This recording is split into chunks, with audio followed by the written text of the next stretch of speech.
291 गाथा चल रही थी ना, हो गई थी कि चल रही थी?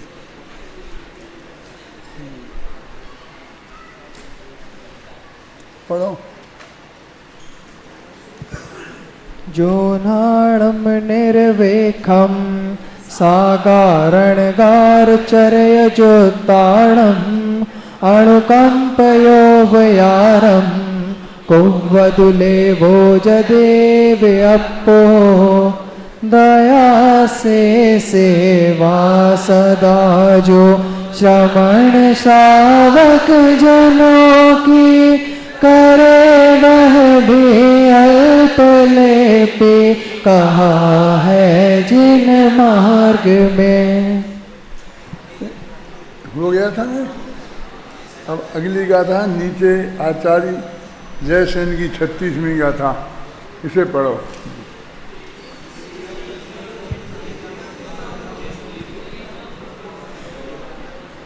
तिसिदम्ब विकिदम्बा दोहिदम दठोड़ जोहे दोहिदमणो परिवर्जत तम के भया तस्से साहो दयाणु कंपा भूखे लख दुखित मन से जो पुरुष दया से हो द्रवित बस वह भाव अनुकंपा कहा। इस गाथा में तो सिर्फ अनुकंपा की परिभाषा की है, क्योंकि जिस अनुकंपा की चर्चा इस गाथा में है वो तो मुनिराजों को हो ही नहीं सकती। से हो द्रवित बस वह भाव अनुकंपा कहा। किसी को भूखा प्यासा देखकर और अंदर से दया से द्रवित हो जाना, तो उस द्रवित होने के भाव को अनुकंपा कहते हैं। वो जो ये अनुकंपा ग्रस्त की हो सकती है ना, कि भूखे प्यासे वे मुनिराज ना तो खाने की व्यवस्था कर सकते हैं और ना पानी की व्यवस्था कर सकते हैं, तो उनकी वो दया किस काम की हो सकती। उनको यदि पैदा हो जाए तो वे दुखित मन से, मन में ही दुखी चाहे जितने हो लें, उस दया का उपयोग तो हो नहीं सकता। एक बात। दूसरी बात यह है कि इसमें बहुत स्पष्ट शब्दों में लिखा है कि भूखे प्यासे देखकर दुखी मन से दुखित होना, ये दया है। दया दुख का नाम है। जैनाचार्यों ने ये बात लिखी, इसमें तो कोई आश्चर्य नहीं है। आश्चर्य तो मैंने लिखा ना उसमें धर्म के 10 लक्षण में, कि आचार्य रामचंद्र शुक्ल ने लिखा है कि दूसरों के दुखों को देखकर उसे दूर करने के विकल्प पूर्वक जो अपने मन में दुख होता है उसका नाम दया है। ये तो हिंदी साहित्य का विद्वान जो जैनों को बिल्कुल पसंद नहीं करता था, अब आपको कैसे कह रहे हो आप। उनने हिंदी साहित्य का इतिहास लिखा। तो हिंदी साहित्य के इतिहास में जैन कवियों के लेखकों की बहुत उपेक्षा की। 700 पेज का इतिहास है हिंदी साहित्य का, और उनको बहुत अच्छी पता है कि वीरगाथा काल से ही लेकर जैनियों ने बराबर हिंदी साहित्य के रचने में बहुत बड़ा योगदान दिया है। और गद्य साहित्य के प्रतिष्ठापकों में पांडे राजमल जी का नाम आता है। राजमल जी ने जो कलश टीका में भाषा लिखी, यदि उनकी मूल भाषा आप पढ़ोगे तो तुम्हें बहुत सबसे ज़्यादा अच्छी नहीं लगेगी। ये जो आप पढ़ते हो ना, ये तो पंडित फूलचंद जी ने उसे ठीक ठाक करके लिखी है, वो है। लेकिन उस वक्त ऐसी भी कोई कृति अजैन कवियों में कहीं नहीं मिलती, किसी में, जैनियों में भी नहीं मिलती। गद्य था ही नहीं उस वक्त। हिंदी साहित्य में गद्य था ही नहीं। गद्य के नाम पर क्या मिलता है मालूम? 200 वैष्णवों की वार्ता है एक, और 56 वैष्णवों की वार्ता है, तो जो है सो है, जो है सो है, बहुत विचित्र भाषा है। और ये जो रुक्के मिलते हैं, रुक्के माने ये साधु लोग, खासकर श्वेतांबर साधु लोग छोटे बच्चों को खरीद लेते थे और फिर उनको मुनि बना लेते थे। ये श्वेतांबरों के जितने साधु मिलेंगे पुराने और अवे, वे श्वेतांबरों में से नहीं बनते हैं, वे खरीदे हुए वो बच्चों को उनको ही बना देते हैं। ऐसे ही है वो सब ऐसे।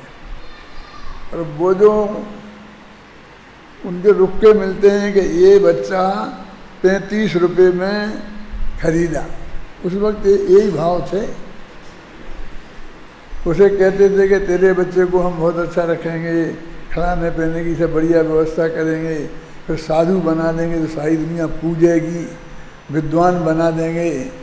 तो सस्ते से सस्ते में मिल जाता था। गरीब लोग थे जो अपने बच्चों को पाल पोस नहीं सकते थे और उनसे प्यार तो बहुत करते थे, लेकिन वो दे देते थे। तो उनके जो रुक्के लिखे हैं, रुक्के समझ गए आप, वो बेचान पत्र, क्या बोलते हैं आज उसको आप, हैं? सेल डीड, सेल डीड बनाते हैं ना, वो सेल डीड के नाम पर 2-2, 3-3, 4-4 लाइन के उन्हें से रुक्के से बोलते हैं। इतने से कागज होते थे, उसमें ये लिखता था इस बच्चे को इतने रुपए में खरीदा, उससे इससे लेकर ऐसा करके बस वे मिलते, ये गद्य मिलता था बोलो। उस वक्त पांडे राजमल जी ने कलश टीका लिखी और उसमें इतना बढ़िया गद्य है, इसलिए वो गद्य के फाउंडरों में हैं। और पंडित टोडरमल जी के ज़मानों में गद्य की जितनी अच्छी दशा में जितना अच्छा गद्य टोडरमल जी का है, उस जमाने में किसी भी लेखक कवि का उतना अच्छा गद्य नहीं है। हिंदी, पूरे हिंदी साहित्य में जैन अजैन के लिखे हुए में, है ना। तो इतना अच्छा काम था।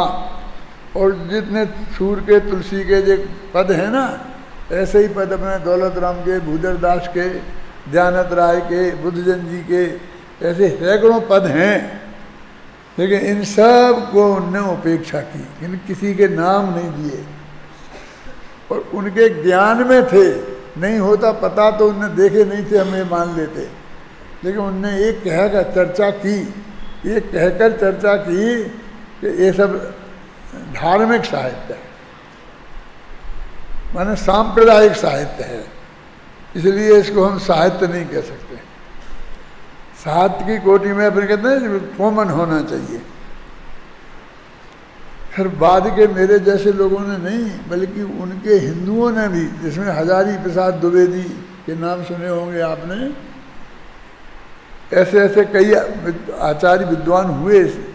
उनने कहा कि शुक्ल जी ने कहा बहुत अन्याय है, यदि आप ये कहोगे ये धार्मिक साहित्य है इसलिए उनकी उपेक्षा करोगे। मैंने बनारसी दास का थोड़ा सा नाम कहीं दिया बस, और को तो भुला ही दिया। तो अर्धकथानक सबसे पहला हिंदी की आत्मकथा वो बनारसी दास की है। इतना महत्वपूर्ण काम है जैनियों का। फिर भी उन्होंने कहा कि यदि कहोगे तो सूर और तुलसी दोनों ही धार्मिक हैं, रामायण धार्मिक नहीं है। तुलसीदास जी ने जो पद लिखे हैं वे धार्मिक नहीं है क्या? सूरदास के पद वे धार्मिक नहीं है क्या? तो इन पे तो सैकड़ों PhD हो गई। इतना आपने इतना लिख दिया, 100 पेज, 50 पेज भर दिए इनकी महिमा में, और इनको आप धार्मिक कह के ठुकराते हैं। ऐसी तब से लेके आज तक उनकी आलोचना हुई। मैं ये आचार्य रामचंद्र शुक्ल के बारे में कह रहा हूँ, मैं सबसे बड़ा भगत हूँ आचार्य रामचंद्र शुक्ल का। इतिहास की वजह से नहीं, जो उनके निबंध हैं, निबंधों पर मैं उनके लट्टू हूँ। जिसमें ये लिखा जो क्या करुणा भी एक निबंध है उनका, उसमें ये बात लिखी है। चिंतामणि नाम से छपे हैं, चिंतामणि भाग 1, 2, तुम लोगों ने कितना पढ़ते हो नहीं पढ़ते हो, तो मुझे तो कभी कभी तो ऐसा लगता है कि बिल्कुल सब जीरो है तुम लोग। इसको मैं कहता रहता हूँ तुम पढ़ कुछ, कोई तो 2-4-10 लड़के तो हों कि हिंदी साहित्य की ये गहराइयों को जानें और उसको अच्छी तरह से पढ़ें, उनके इतिहास को पढ़ें और देखें।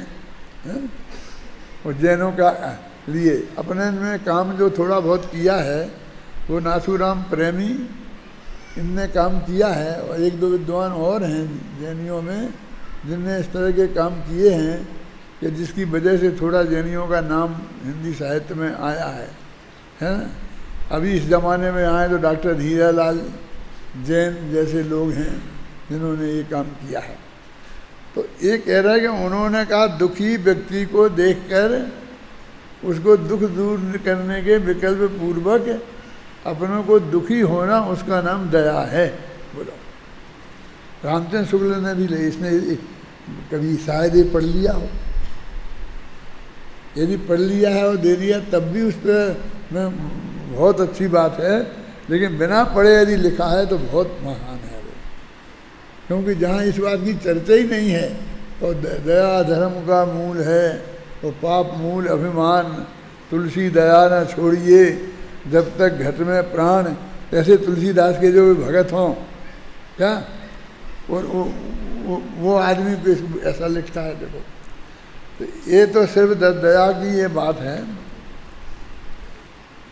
इसी के साथ में एक गाथा और निपटा लेता हूँ।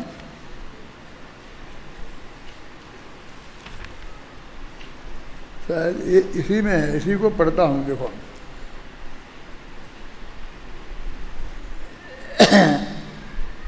इस गाथा की टीका में आचार्य जयसेन लिखते हैं कि अनुकंपा ज्ञानियों के स्वरूप में स्थिरता रूप भावना को नष्ट न करते हुए संक्लेश परिणाम को दूर करने के लिए होती है, परंतु अज्ञानियों के संक्लेश रूप ही होती है।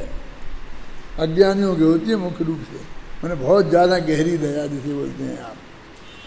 ध्यान रहे, अब ये बात कहना चाहता मैं आपको, ध्यान रहे गाथा पंचाष्टिका संग्रह की 137वीं गाथा के रूप में। ये गाथा जो यहाँ जयसेन की टीका में है, पंचाष्टिकाय में अमृतचंद की टीका में भी है ये गाथा, और 137 नंबर की है।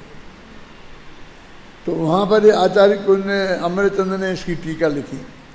आचार्य कुंद कृत पंचाष्टि संग्रह की आचार्य अमृतचंद कृत समय व्याख्या टीका में इस गाथा के भाव को स्पष्ट करते हुए वे लिखते हैं। यानी वो तो जयसेन ने लिखी थी ना, जयसेन की में थी, इसलिए अभी अमृतचंद ने इसमें लिखी उसी बात को। देखो, यह अनुकंपा के स्वरूप का कथन है। तृषादि दुख से पीड़ित किसी प्राणी को देखकर करुणा के कारण उसका प्रतिकार, उसके दुख को दूर करने का उपाय करने की इच्छा से चित्त में आकुलता का होना अज्ञानी की अनुकंपा है। एक बार अज्ञानी की अनुकंपा देखो, ज्ञानी की अनुकंपा तो निचली भूमिका में बहरते हुए जलनाम में निमग्न जगत के अवलोकन से मन में किंचित खेद होना, ज़्यादा दुखी नहीं होना, थोड़ा बहुत अंदर से हो जाएगा, ये ज्ञानी की है। ये अमृतचंद ने लिखा है। ये तो आपको मालूम है कि शायद 76वीं गाथा है, 76 गाथा है ना, उसमें करुणा भाव को मोहे का चिन्ह कहा है। अपन पढ़ के आए हैं कि नहीं आए हैं? तो स्पष्ट बात तो ये है कि एक आदमी दूसरे आदमी का दुख को दूर तो कर नहीं सकता, तो निरर्थक ही है ना वो। उसके पाप का उदय जब तक हो तब तक कुछ नहीं हो सकता। कल अपन ने एक छंद सुनाया था ना आपको, है याद? कुछ याद रहने की बात तो नहीं है, लेकिन इतना तो याद हुआ क्या था वो, क्या कहा था? हाँ, तुष्टो ही राजा यदि सेवकेभ्या भाग्यात् परम नैव दधाति किंचित। अहिर्निशंबर सति बारी बाहा तथापि तृत्या परे तो पलासा, पलाश में कितनी बरसात हो तीन ही पत्ते होंगे। ऐसे ही राजा कितना ही खुश हो जाए अपने से दूर कर ही नहीं सकता। वो गाथाएं हैं अपनी, मरण सुख जीवन, उसके साथ में सुख दुख भी है मालूम। हम जो गाथाएं सुनाते हैं ना, निज आयु क्षय से मरण हो, निज आयु से जीवित रहें, ऐसे ही कि निज साता वेदनी के उदय से सुखी हों, ऐसी गाथाएं भी हैं साथ में। और चारों बातें लिखी कि जीवन मरण और सुख दुख ये स्वयं के होते हैं। कलश है ना अंत में अमृतचंद का, क्या बोलो, कलश पढ़ो, बहुत अच्छा कलश है। सर्वं सदैव नियतं भवति सुखीय कर्मोदयात् भवति जीवित दुख दुःखम, जीवित मरण और सौख्य दुःखम है ना। कर्मान नहिंकति असंच कीर से बसते, निकालो इतनी देर में तो निकल जाएगा। बंद अधिकार में वे जो गाथाएं हैं 247 से 263 तक, 263 गाथा के बाद होगा गांधी जी।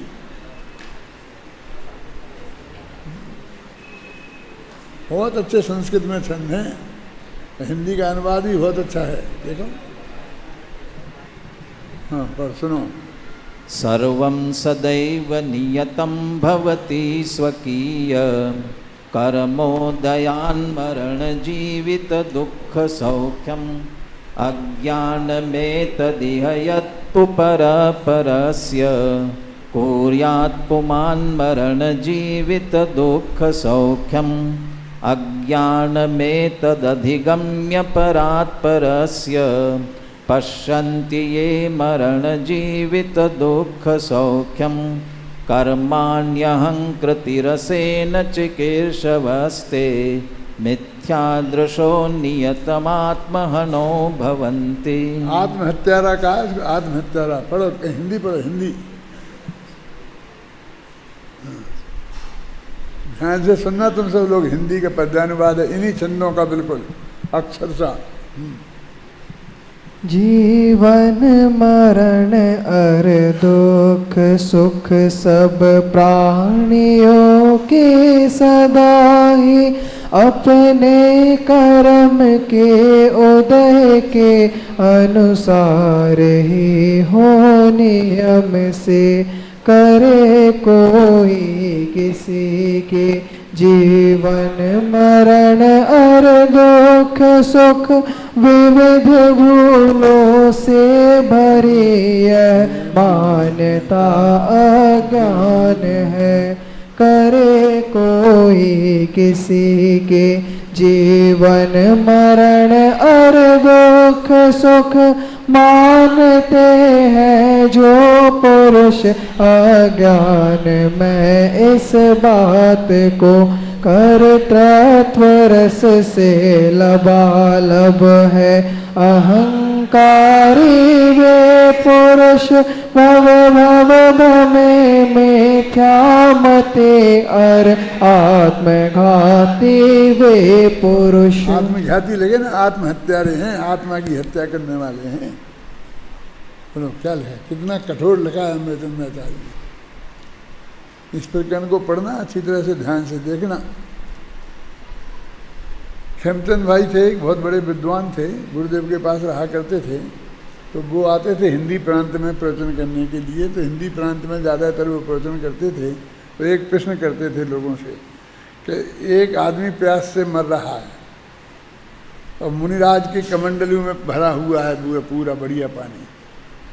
अब उन्हें उस पर देख के बहुत दया भी आई है, यदि वो बहुत दुखी है तो वे उसे वो पानी पिलाएंगे कि नहीं।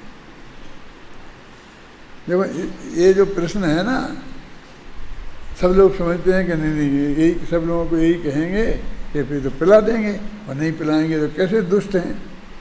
वो पानी नहीं मिलेगा तो मर जाएगा। और इनके पास पानी है कमंडल में, और उसके कोई कमंडल के पानी का त्याग नहीं है। प्रासुक तो पानी है ही जिसने भरा था।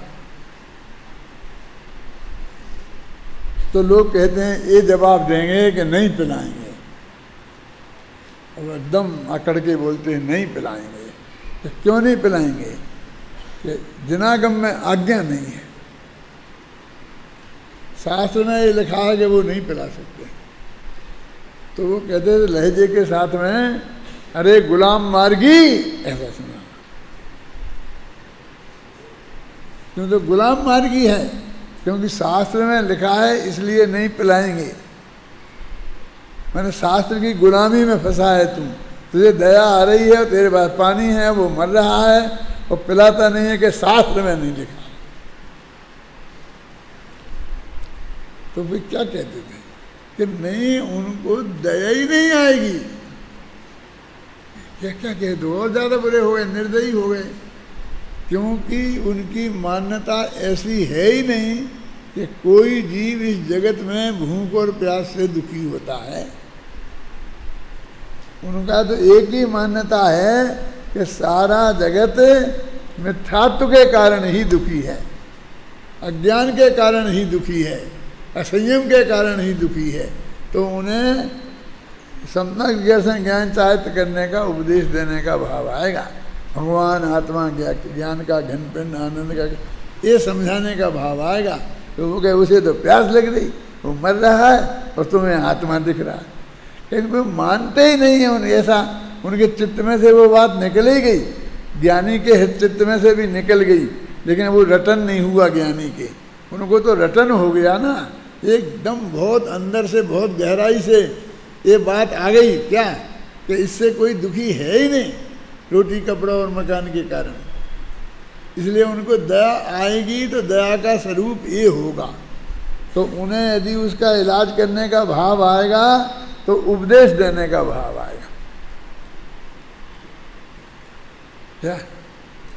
एक तो दया होगी नहीं, होने की जरूरत नहीं है, और होगी तो वो मूल तत्व ज्ञान बताने की बात आएगी। अब आप देखो कि कैसी बात है। एक विद्यार्थी को बेचारा 3 साल से नौकरी नहीं मिल रही, बहुत परेशान है, ना रहने का ठिकाना है, ना खाने पीने का ठिकाना है, और वो हमारे पास आए कि दादा कोई जगह यदि कोई काम मिल जाए, कोई हो जाए, आपके यहाँ कोई जगह हो। मैं बेटा क्या काम करोगे? आप जो कहोगे मैं करूँगा, मुझे तो आप काम दे दो। तो क्या लेगा? आप जो दोगे सो ले लूँगा, आप तो मुझे काम दे दो। क्यों? इतनी तीव्र उस वाला हो आवश्यकता वाला। और हम कहें कि त्रिकाली ध्रुव भगवान आत्मा है ना उसका ध्यान करो, उसका ध्यान करो, उसमें ही अपनापन करो, तुम अनंत सुखी हो जाओगे। कैसा लगेगा उसे?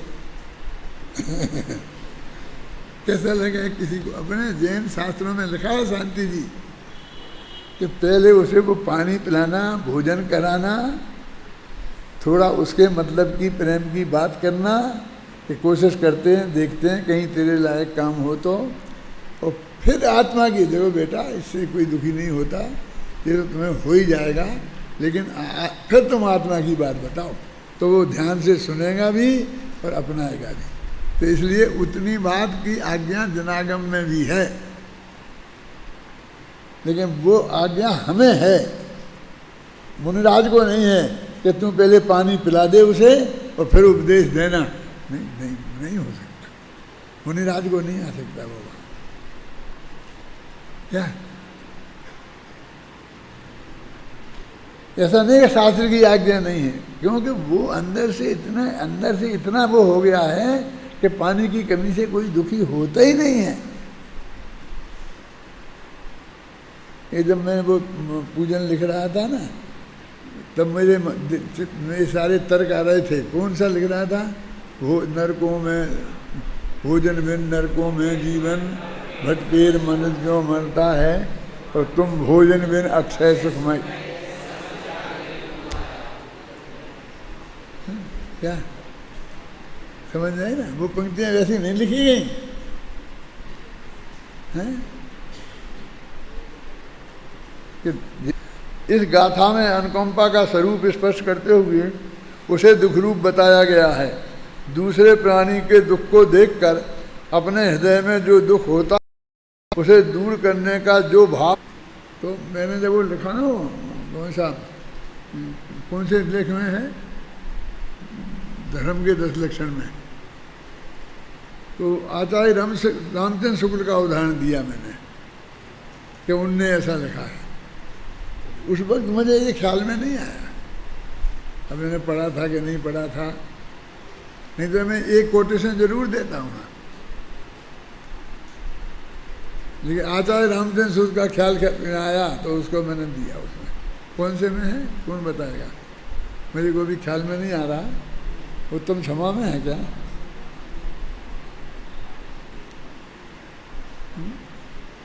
तो उसमें नहीं होगा तो दूसरी किताब में होगा, क्यों घबराते हो?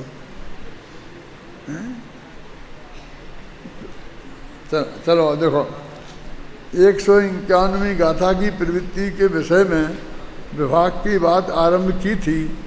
अब इन गाथाओं में काल विभादिक की बात स्पष्ट करते हैं, साथ में यह भी बताते हैं कि लौकिक जनों के संपर्क में का क्या नियम है।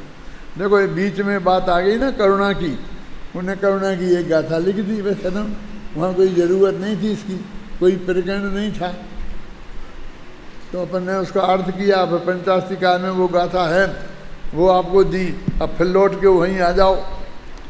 वो कहते हैं कि उन्होंने कहा था कि मुनिराज अपने गुरु वगैरह के और वृद्ध आदि के कोई बीमारी वगैरह हो तो कोई लौकिक जनों से बात करने का निषेध नहीं है, लेकिन वो उससे बंद तो हो गई। ये बहुत विस्तार से बात के आए थे कि निषेध नहीं है। तो वो कहते हैं, अब उसका काल विभाग वगैरह बताते हैं। काल विभाग का मतलब क्या कि वो कौन सा समय हो है, तो वो सब बताएंगे कि तब वे बात करें। तो समय का मतलब नहीं कितने बजे करें, ये मतलब नहीं है।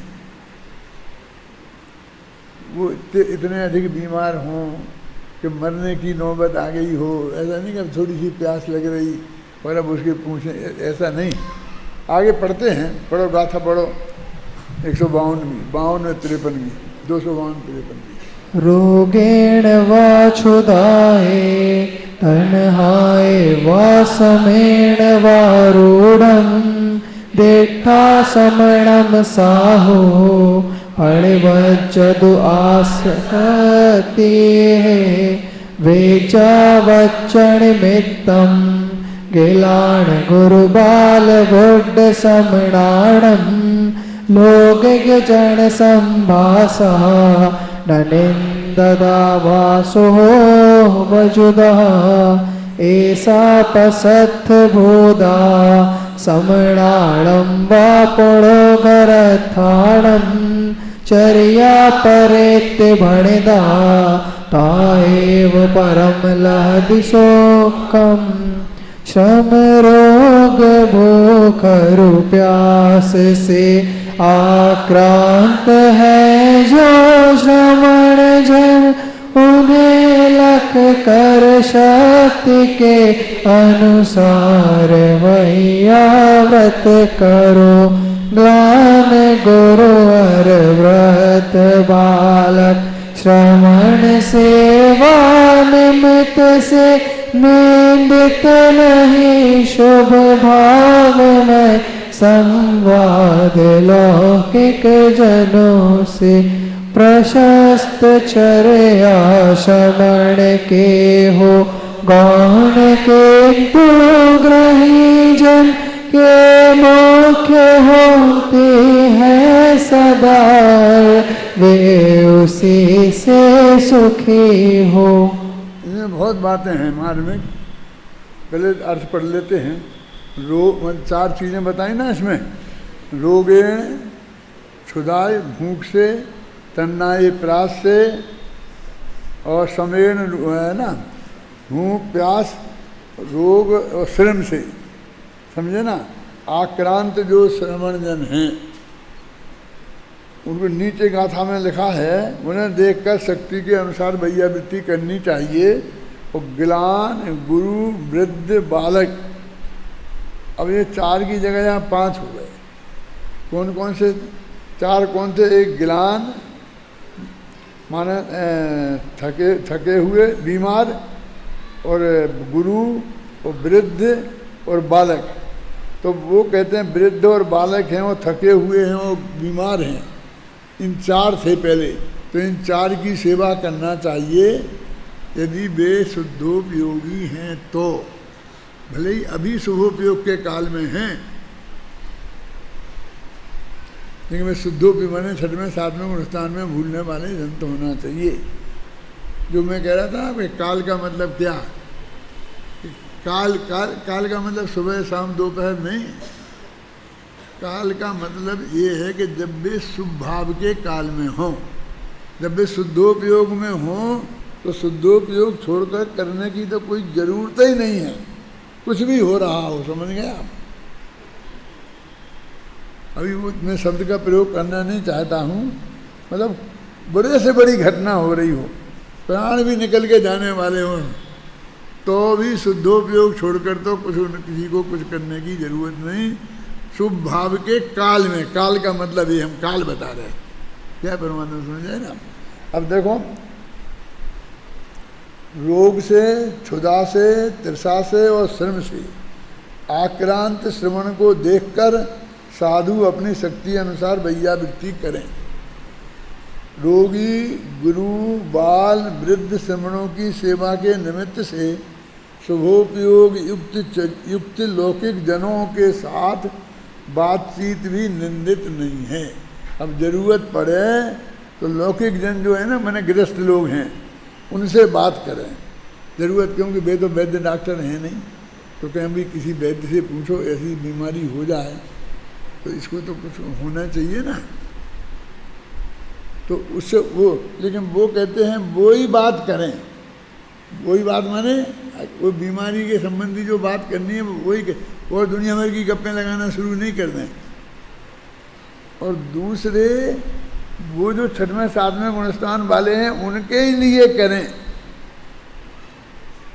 और वो कहते हैं ये गृहस्थों का काम है, इससे ज़्यादा नहीं इसमें वो है। ये तो बहुत ही इमरजेंसी में समझ लो कि उन्होंने ये बात ये कही है। देखो पढ़ते हैं नहीं, यह वैयावृत्त प्रशस्तचर्या श्रमणों के गौण रूप से और गृहस्थों के मुख्य रूप से होती है, ऐसा शास्त्रों में कहा गया है, क्योंकि गृहस्थ उसी से परम सुख को प्राप्त करते हैं। बस इससे गला पकड़ दिया शिष्यों ने कि आप उससे गृहस्थ को परम सुख मिल जाएगा उससे, कि नहीं मिलेगा तो नहीं, होगा तो बंद ही। तो क्यों लिख दिया कि वो अपने घर गृहस्थी में अपने बाल बच्चों के लिए करते हैं ना वो दौड़ धूप, तो वे गृहस्थों का वो मुनिराज तो इतनी के सिर्फ उससे उत्ते कान में डाल देवे, फिर उसके पीछे पड़ा रहा, ये कर रहा था, इसमें ज़्यादा उलझा नहीं है ना। अर्थ पर गाथा में पढ़ता हूँ, सब इसमें लिखा है। इसलिए शुद्धात्म परिणति को प्राप्त मुनिराजों को शुद्धात्म परिणति से च्युत करने वाले उपसर्गादि का समय शुभोपयोगी मुनिराज की अपनी शक्ति के अनुसार प्रतिकार करने की इच्छारूप प्रवृत्ति का काल है ना, काल का अर्थ है। और उससे अतिरिक्त समय का काल अपनी शुद्धात्म परिणति की प्राप्ति के लिए निवृत्ति का ही काल है। यानी काल का मतलब उन्होंने खुद स्पष्ट किया 4 लाइनों में अमृतचंद्र ने। शुद्धात्म परिणति प्राप्त रोगी, गुरु, बाल, वृद्ध श्रमणों की सेवा के निमित्त से ही शुभोपयोगी श्रमण शुद्धात्म परिणति से शून्य लोगों से बातचीत करना। अब वो जो जिससे बात कर रहे हैं ना, वो तो शुद्धात्म परिणति से बिल्कुल शून्य मिथ्या दृष्टि भी हो सकता है ना। शास्त्रों में निषिद्ध नहीं है। देखो वे कहते हैं करना प्रसिद्ध है, कौन? कुंद वे करें तो दोष नहीं है उसकी भूमिका में इतना, लेकिन अमृतचंद्र को बर्दाश्त नहीं। वो कहते हैं कि उसका निषेध नहीं है, करें इतना तो वो बोल ही नहीं सकते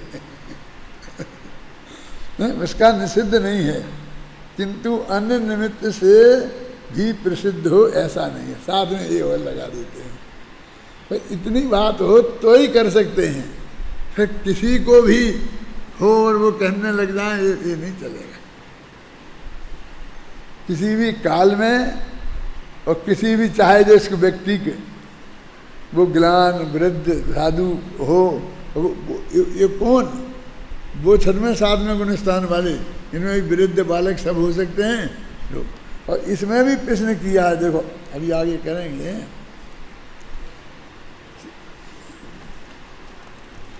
इस प्रकार शुद्धात्मा की प्रकाशक सर्ववृत्ति को प्राप्त श्रवणों के कषाय कण के सद्भाव से शुद्धात्मान युक्त प्रशस्त चर्या रूप शुभोपयोग गौण रूप परिवर्तित होता है, गौण रूप से, क्योंकि वह शुभोपयोग शुद्धात्म परिणति के विरुद्ध राग से संबंधित है। आखिर है तो रागी, वो कहते हैं इतनी की बात, वो कहते शास्त्र में लिखा है, हमें अधिकार है, हम बात कर सकते। अरे क्या बात कर रहा है, तो अधिकार है, हम बात कर सकते, क्या बोलता है। ये तो अत्यंत मजबूरी की बात है कि हम तुमको ये बात कहनी पड़ी। सर्वविरति के अभाव में मुनि भूमिका के योग्य शुद्धात्म प्रकाशन का अभाव होने से कसाई के सद्भाव के कारण शुभोपयोगी गृहस्थों के ही मुख्य है। ये काम गृहस्थों का है, वो करें। मैं बहुत कहता हूँ ना कि जैसे कि अदालत में केस चल रहा है तो जाएं, वकील लोगों करें, वकील लोग जाएं, अपने ट्रस्ट में वकील हों तो वकीलों को जाना चाहिए। हम काहे को चक्कर काटें हैं? हमको तो कोई समय सार की बात पूछना हो तो पूछ लो, उसकी बात बताना हो तो बता देंगे। वहाँ तो मालूम फिर क्या क्या करना पड़ता है, समझ में आई ना। वो नहीं, जिस प्रकार ईंधन से को स्फटिक के संपर्क से सूर्य के तेज का अनुभव होता है। मैंने तुम समझे क्या कह रहे हैं? तुमने कभी देखा है सूरज, ये एक कागज है, ये ईंधन है और सूरज है आकाश में, तो इसे धूप में रख दो तो ये जल जाएगा? नहीं जलता। तो एक वो आता है स्फटिक मणि, तो उसे ऐसा लगाते हैं, तो 1 मिनट लगाए रहो तो इसमें आग लग जाती है। अब समझ गया? ये उदाहरण दिया है। यदि उसके सामने नहीं लगाओ तो नहीं लगेगी। कहाँ गया वो?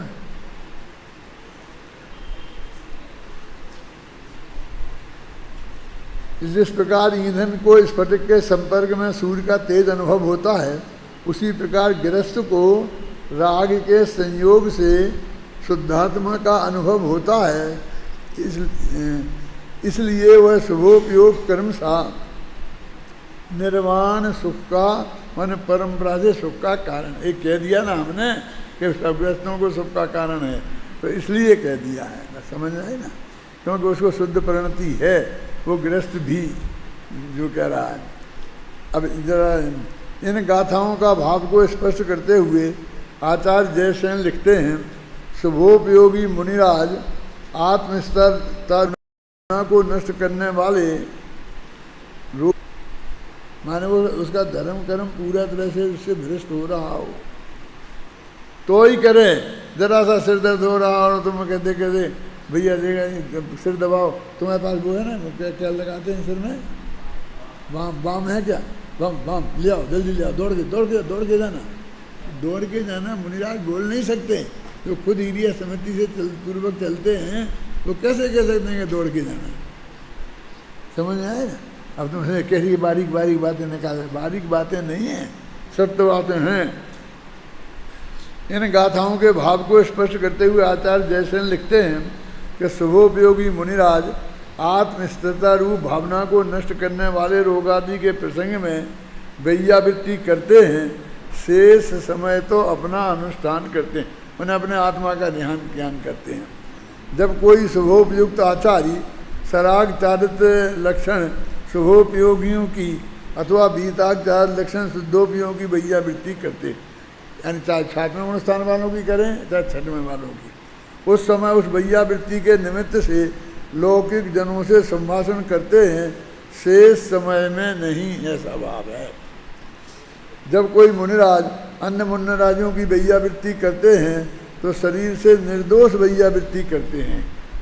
अब कल बताया था नहीं, शरीर से हाथ पैर ही दबा सकते हैं वो, वे उसमें क्या तेल लगा दें, ये करा नहीं, ऐसा नहीं कर सकते।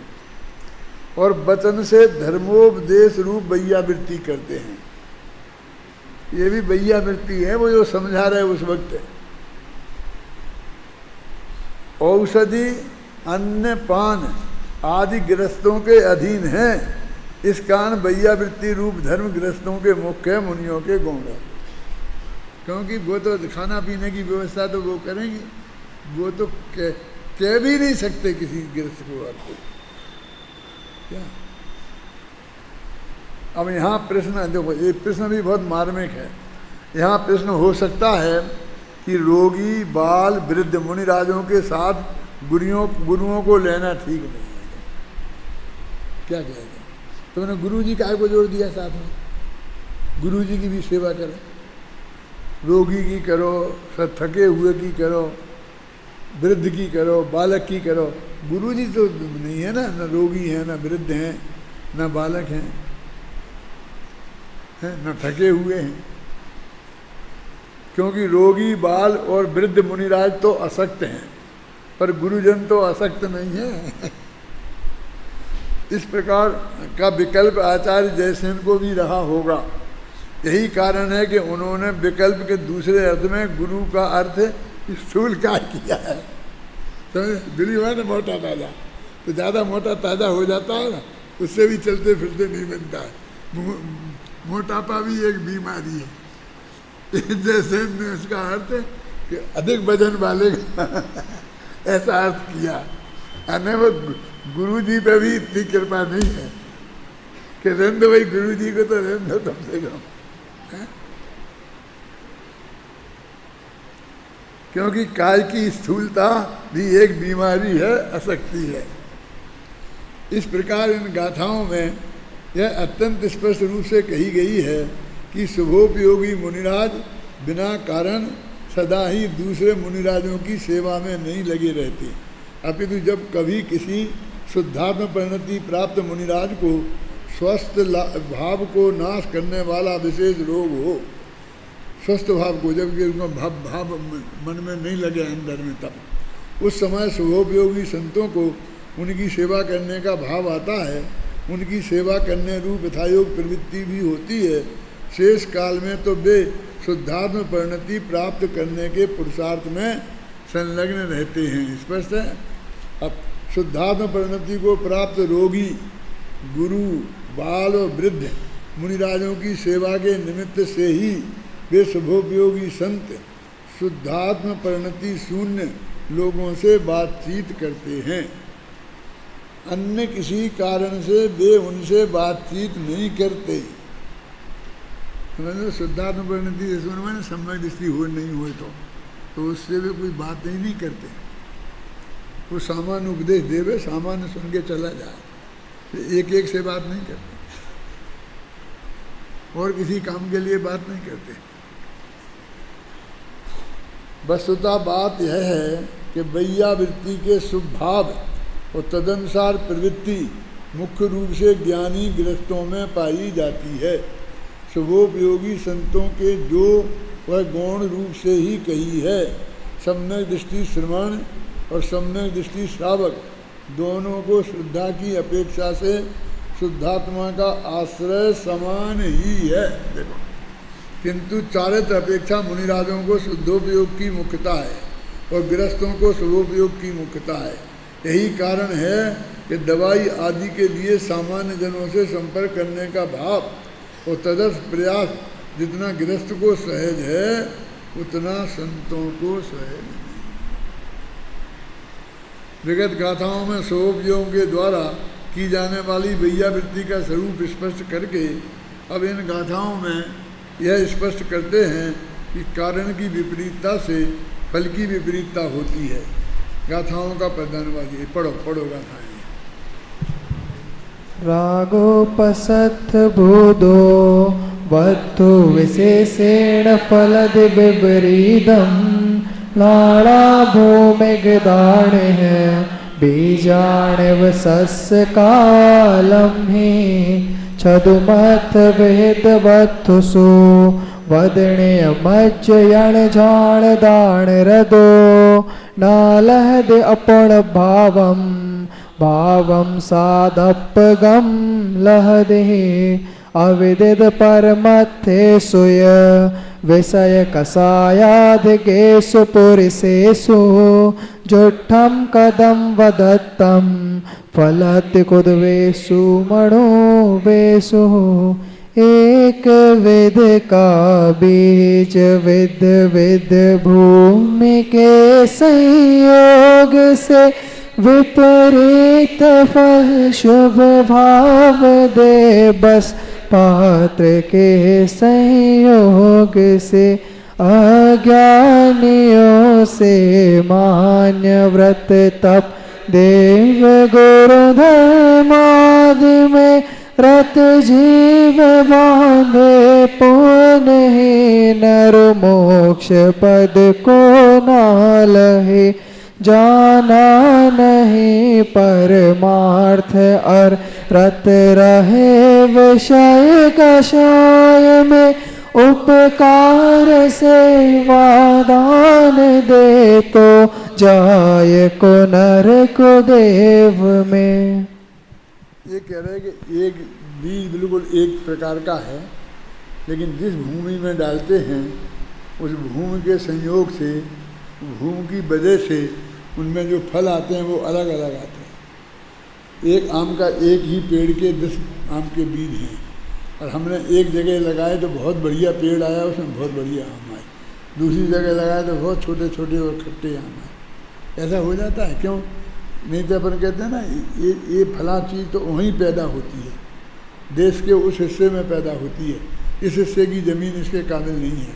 और जब अपन कभी ऐसा करना चाहते हैं तो वहाँ की ज़मीन लाते हैं, मिट्टी यहाँ पर लगा करके उसे कोशिश करते हैं और कभी सफल होते हैं और कभी सफल नहीं भी होते हैं। तो ऐसे ही वो कहते हैं कि अब उनकी बात जाने लो, किन की, कि जिनने वो सेवा की, जिनने वो वैयावृत्ति की, तो उनकी तो बता दी कि वो शुद्धोपयोग में हो तो करेंगे ही नहीं। शुभोपयोग का काल हो और वैसे ही मुनिराज हों उच्च कोटि के कोई, तो उनको करने का भाव आए तो भी हाथ से ही कर दें कि जबान से कर दें। हाथ से पैर दबा दें, हाथ दबा दें, सिर दबा दें, जबान से थोड़ा उपदेश दे दें, समझाएंगे वही शास्त्र में ये बात लिखी है। आप समझ गए ना? ऐसे ही कर सकते हैं भाई, कोई और चीज़ों के लिए नहीं कर सकते हैं। लेकिन फिर भी वो जिसकी कर रहे हैं वो कितना पात्र है उसके हिसाब से उसको फल मिलता है। तो ये 3 गाथाओं में ये बताया। अपने आता हो मध्यम पात्र, जघन्य पात्र और उत्तम पात्र और अपात्र। तो उसमें तो ऐसा लिखा है सागा धर्मामृत में, व्यर्थस्तु अपात्रे व्यया, यानी वो तो अपात्र को दिया गया दान तो बिल्कुल व्यर्थ ही जाता है, उनने उसको इतना भी स्थान नहीं दिया। अब इनने कहा कि यदि ऐसा हो तो उत्कृष्ट पात्र हो तो वो स्वर्ग में जाए, इसके पुण्य बंधे। मध्यम हो तो कुदेव हो, कुनर हो, माने व्यंतराधिक हो जाए, ऐसा बता रहे हैं। देखो पढ़ता हूँ मैं, जिस प्रकार इस जगत में अनेक प्रकार की भूमियों में पड़े हुए एक से बीज धान्य काल में विपरीत रूप से फलते हैं, उसी प्रकार प्रशस्त राग वस्तु भेद से विपरीत रूप से फलता है। जो छद्मस्त भेद वस्तुओं में और छद्मस्त के द्वारा कथित देवशास्त्र गुरु धर्मादि में एवं वित्त नियम अध्ययन ध्यान और दान में रत होता है, वह जीव मोक्ष को प्राप्त नहीं होता। देखो, किंतु सातात्मक लौकिक स्वरूप भाव को प्राप्त होता है। उन्हें साता वेदनीय कर्म का बंधु से होता प्राप्त होता है। जिन्होंने परमार्थ को नहीं जाना है और जो विषय कषाय में अधिक हैं, ऐसे पुरुषों की सेवा उपकार या दान कुदेव रूप में और कुमनुष्य रूप में फलते हैं। कुदेव मायने भवनासी व्यंतर ज्योति और कुमनुष्य में अपात्र जन्म में समझे कुभूमि वगैरह है ना, वहाँ जाते हैं। अभी एक 3 गाथाएँ अपन ने पढ़ ली, उसका अर्थ पढ़ लिया, इनकी टीका कल पढ़ेंगे, ध्यान रखना। तो ज़रा इस टीका कल पढ़ेंगे, थोड़ी लंबी है और समय हो गया है, तो फिर पढ़ेंगे, लेकिन अपन 257 गाथा तक पढ़ चुकी हैं, इतना ध्यान रखें।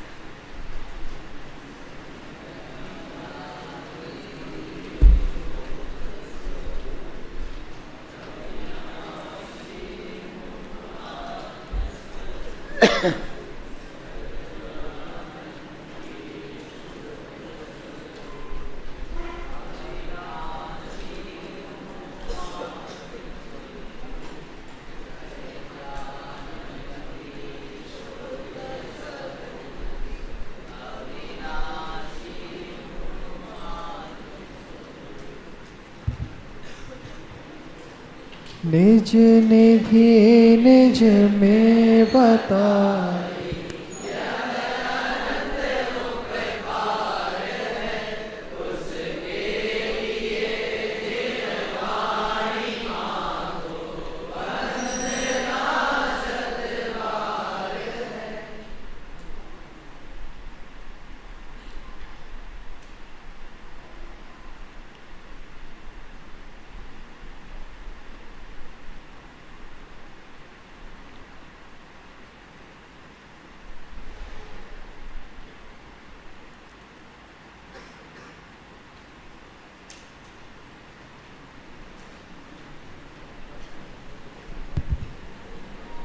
बोले द्वादशांग में जनवाणी माता की जय।